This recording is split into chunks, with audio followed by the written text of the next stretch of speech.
This is Hannibal back here from thehannibaltv.com with a review of the RF video shit interview with Debra, former WWE and WCW, best known as a manager, but was also a WWE Divas champion.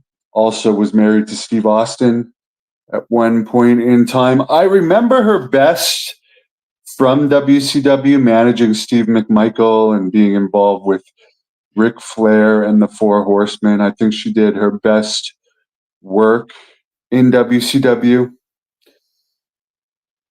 Even though it appears that she was very successful in WWE, I, for some reason, don't remember much specifically about her time in WWE. The main thing interesting about this interview that I was not aware of before, I thought it was all hearsay, was her accusations about the reason that her and Steve Austin broke up was because he beat her, and that it actually went in front of a judge and he pled, I guess, no contest in front of a judge to a misdemeanor charge of beating his wife, and served 80 hours community service, paid $1,000 fine, and had to attend counseling. I did not know that. That was all, I guess that was before the internet became real big.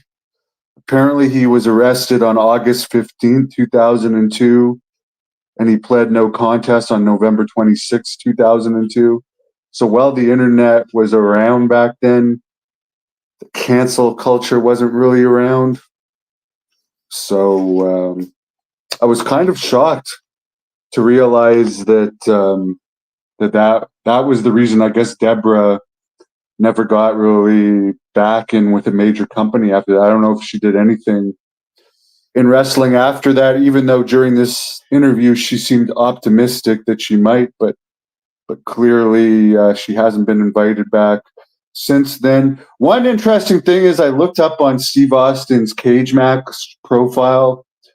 He only wrestled 4 times after his August 2002 arrest. He wrestled once against Ric Flair in September 2022.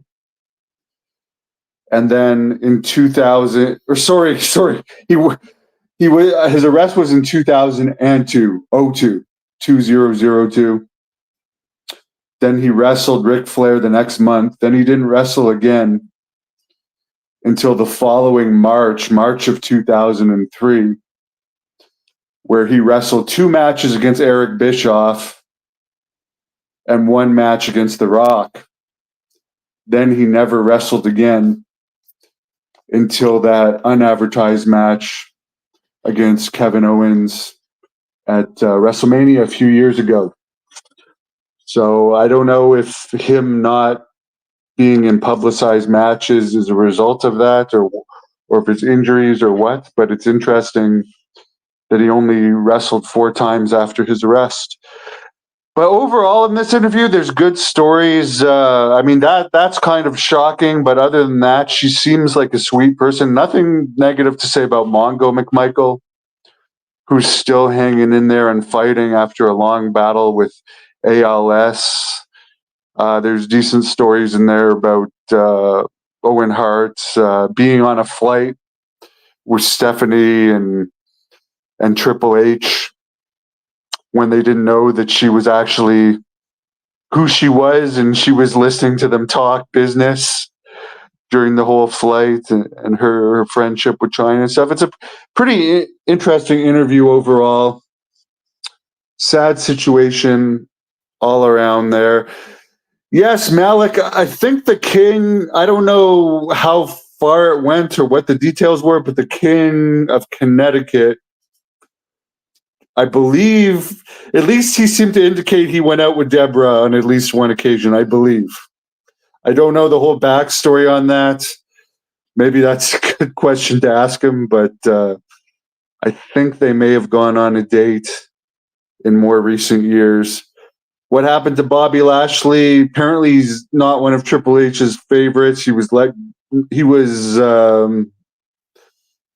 I don't know if he was not renewed or let go by WWE, but he's supposedly signed with AEW. Shelton Benjamin and MVP are already in AEW. David, there is some clips with Ricky Steamboat on this channel. There's some wrestlers that don't really like doing shoot interviews because it gets them in trouble.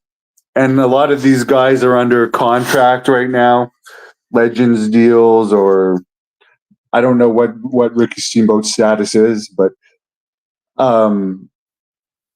some wrestlers don't necessarily like doing shoot interviews. But if you search up Ricky Steamboat, the Hannibal TV, I did buy some clips of other interviews that Ricky Steamboat's done, and some of them are pretty interesting. So I suggest search up that, Ricky Steamboat, the Hannibal TV, and see what pops up. And yeah, I would like to interview Debra at some point. I would. I don't know if she would still talk as openly as she did in this interview, but there's other stuff I'd like to ask her as well. And interesting interview. I wish everyone a great afternoon.